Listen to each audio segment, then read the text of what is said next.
পৃথিবীর বুকে আল্লাহ পাকের। তাহলে এবার চলুন সংক্ষেপে এই মূর্তিটির ইতিহাস জেনে আসা যাক।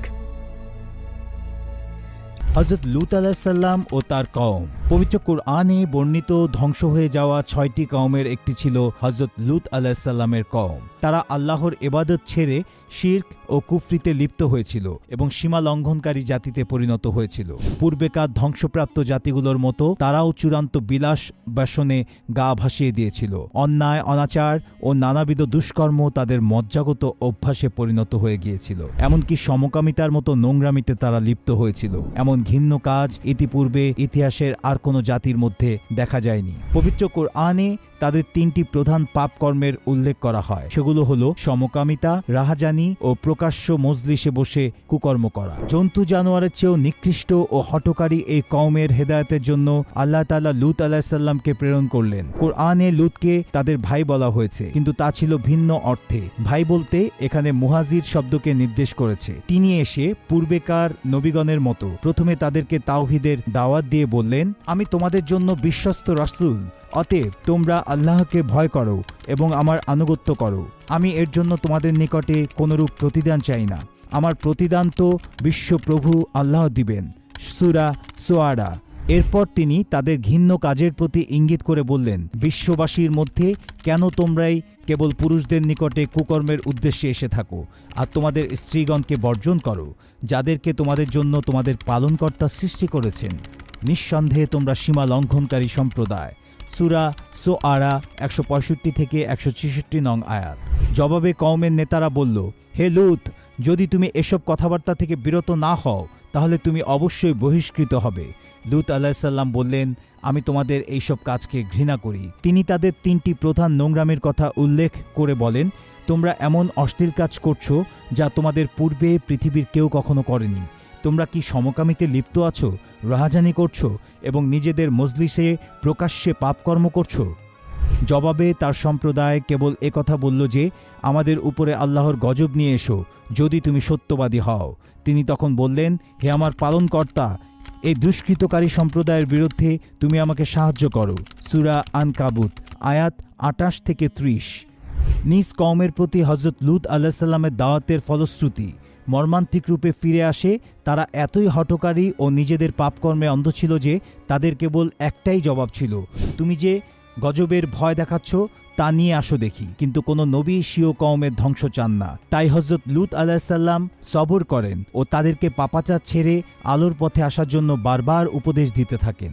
বলা বাহুল্য, সাদুমবাসীদের পূর্বে পৃথিবীর ইতিহাসে সমকামিতার মতো এমন কুকর্ম কেউ করেছে বলে প্রমাণ পাওয়া যায়নি। উমাইয়া খলিফা অলিদ ইবনে আব্দুল মালেক তিনি বলেন, কুরআনে লূত আলাইহিস সালামের সম্প্রদায়ের ঘটনা উল্লেখ না থাকলে আমিও কল্পনাও করতে পারতাম না যে কোনো মানুষ এরূপ নোংরা কাজ করতে পারে। আমাদের প্রিয় নবী হযরত মুহাম্মদ সাল্লাল্লাহু আলাইহি সাল্লাম বলেছেন, অভিশপ্ত ওই ব্যক্তি যে লূতের কওমের মতো কুকর্ম করে। আমি আমার উম্মতের জন্য সবচেয়ে ভয় পাই, তারা যেন লূত জাতির মতো কখনো কুকর্মে জড়িয়ে না পড়ে। হযরত লূত আলাইহিস সালামের কওমের ধ্বংসের কাহিনী। সামুদবাসীদের জন্য আল্লাহ স্বীয় নেয়ামত সমূহের দুয়ার খুলে দিয়েছিলেন, কিন্তু তারা তার শুকরিয়া আদায় না করে একসময় কুফরিতে জড়িয়ে পড়ে এবং ধন ঐশ্বর্যের নেশায় মত্ত হয়ে বিলাস বসনে, কাম প্রবৃত্তি ও লোভ লালসার জালে এমনভাবে আবদ্ধ হয়ে পড়ে যে লজ্জা শরম ও ভালো মন্দের স্বভাবজাত পার্থক্যটুকুও তারা হারিয়ে ফেলে। তারা এমন প্রকৃতিবিরুদ্ধ নির্লজ্জ কাজে লিপ্ত হয় যা হারাম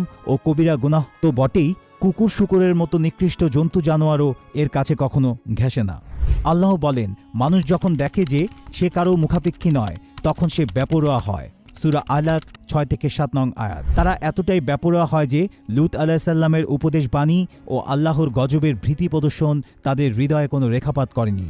উল্টো তারা তাদের নবীকে শহর থেকে বের করে দেবার হুমকি দিয়ে বলে, তোমার প্রতিশ্রুত আযাব এনে দেখাও যদি তুমি সত্যবাদী হও। তখন লূত আলাইহিস সালাম নিরুপায় হয়ে আল্লাহর সাহায্য কামনা করলেন। ফলে একসময় যথারীতি তাদের উপর আল্লাহর গজব নেমে এলো। আল্লাহর হুকুমে কয়েকজন ফেরেশতা মানুষের রূপ ধারণ করে প্রথমে হযরত ইব্রাহিম আলাইহিস সালামের বাড়িতে পদার্পণ করলেন। তিনি তাদেরকে মেহমানদারির জন্য একটা আস্ত বাছুর গরু জবেহ করে ভুনা করে তাদের সামনে পরিবেশন করলেন, কিন্তু তারা তাতে হাত দিলেন না। এতে ইব্রাহিম আলাইহিস সালাম ভয় পেয়ে গেলেন। এটা তখনকার সময় দস্যু ডাকাতদের স্বভাব ছিল যে তারা যে বাড়িতে ডাকাতি করত বা যাকে খুন করতে চাইতো তার বাড়িতে খেত না। ফেরেশতাগণ নবীকে অভয় দিয়ে নিজেদের পরিচয় দিয়ে বললেন, আমরা এসেছি অমুক শহরগুলি ধ্বংস করে দিতে। ইব্রাহিমের কথা শুনে তাদের সাথে তর্ক জুড়ে দিলেন এবং বললেন, সেখানে যে লূত আলাইহিস সালাম আছে। তারা বললেন, সেখানে কারা আছে আমরা তা ভালোভাবেই জানি। আমরা অবশ্যই তাকে ও তার পরিবারকে রক্ষা করব, তবে তার স্ত্রী ব্যতীত সে ধ্বংসপ্রাপ্তদের অন্তর্ভুক্ত হবে। সূরা আনকাবুত 31-32 নং আয়াত। কারণ হযরত লূত আলাইহিস সালামের স্ত্রীও ঈমানের পথে না এসে পাপাচারে মগ্ন ছিল। এরপর তারা ইব্রাহিম দম্পতিকে ইসাকের জন্মের সুসংবাদ শোনালেন। কারণ ইব্রাহিম আলাইহিস সালামের বিবি সারা ছিলেন একজন নিঃসন্তান নারী। অতি বৃদ্ধ বয়সে তাদের হযরত ইসাকের জন্মের সুসংবাদ দেওয়া হলো। শুধু তাই নয়, ইসাকের পরে তাদের ঔরসে যে ইয়াকুবের জন্ম হবে সেটাও তখন জানিয়ে দেওয়া হলো। ইব্রাহিম আলাইহিস সালামের নিকট থেকে বিদায় হয়ে ফেরেশতাগণ সাদুম নগরীতে লূত আলাইহিস সালামের গৃহে উপস্থিত হলেন। এ সময় তারা অনিন্দ্য সুন্দর নওজোয়ান রূপে ধারণ করে লূত আলাইহিস সালামের বাড়িতে যান। কেননা আল্লাহ তাআলা যখন কোনো জাতিকে ধ্বংস করেন তখন শেষ পর্যন্ত তাদের পরীক্ষা নেন। সাদুম জাতিরও পরীক্ষা নেওয়া হয়, কিন্তু এতেও তারা চূড়ান্তভাবে ব্যর্থ হয়। তারা যখন জানতে পারল যে লূতের বাড়িতে অতি সুদর্শন কয়েকজন নওজোয়ান এসেছে, তখন তারা খুশিতে আত্মহারা হয়ে সেদিকে ছুটে এলো, যাতে তারাও তাদের সাথে পাপাচার ও কুকর্মে লিপ্ত হতে পারে। এ দৃশ্য দেখে লূত আলাইহিস সালাম তাদেরকে অনুরোধ করে বললেন, তোমরা আল্লাহকে ভয় করো, অতিথিদের ব্যাপারে তোমরা আমাকে লজ্জিত করো না। তোমাদের মধ্যে কি একজনও ভালো মানুষ নেই? কিন্তু তারা লূত আলাইহিস সালামের কোনো কথাই শুনল না, বরং তারা দরজা ভেঙে লূতের ঘরে ঢোকার চেষ্টা করল। লূত আলাইহিস সালাম বললেন, হায়, আজকে আমার জন্য বড়ই সংকটময় দিন। তিনি তাদের বললেন, যদি তোমাদের বিরুদ্ধে আমার কোনো শক্তি থাকতো অথবা আমি কোনো সুদীর্ঘ কারো আশ্রয় পেতাম। এবার ফেরেশতাগণ একে একে হযরত লূত আলাইহিস সালামকে নিজেদের পরিচয় জানালো এবং লূতকে অভয় দিয়ে বললেন, হে লূত, আমরা আপনার প্রভুর প্রেরিত ফেরেশতা, ওরা কখনোই আমাদের নিকটে পৌঁছাতে পারবে না। এরপর ফেরেশতাগণ হযরত লূত আলাইহিস সালামকে তার পরিবারবর্গ সহ শহর ত্যাগ করতে বললেন এবং বলে দিলেন যেন কেউ পিছন ফিরে না দেখে। তবে পরিবারের সাথে তার স্ত্রীকে নিতে নিষেধ করেন, কারণ লূত আলাইহিস সালামের 2 মেয়ে ঈমান আনলেও তার স্ত্রী তখনও ঈমান আনেনি। তাই ফেরেশতা তাকে ছাড়াই শহর ত্যাগ করতে বললেন, যাতে অন্যান্য পাপাচারীদের সাথে লূতের স্ত্রীকেও ধ্বংস করে দিতে পারে। কুরআনুল কারীমে ইরশাদ করা হয়েছে, আর কেউ যেন পিছন ফিরে না তাকায়, আপনারা আপনাদের নির্দেশিত স্থানে চলে যান। হিজর আয়াত 65। এখানে আল্লাহ তাআলা লূতকে হিজরতকারী দলের পেছনে থাকতে বলা হয়েছে। বস্তুত এটাই হলো তার কর্তব্য। তাফসীরবিদগণ বলেন, লূতের পরিবারের মধ্যে কেবল তার 2 মেয়ে মুসলমান হয়েছিল।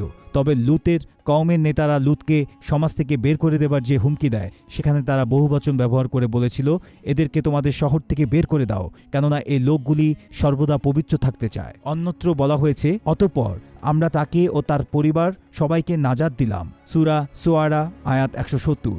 এখানে আজমাইন বা সবাইকে শব্দের মধ্যে ইঙ্গিত পাওয়া যায় যে ঈমানদারগণের সংখ্যা বেশ কিছু ছিল। অতএব এখানে লূতের পরিবার বলতে তার দাওয়াত কবুলকারী ঈমানদারগণকে সম্মিলিতভাবে আহলে ঈমান বা একটি ঈমানদার পরিবার গণ্য করা হয়।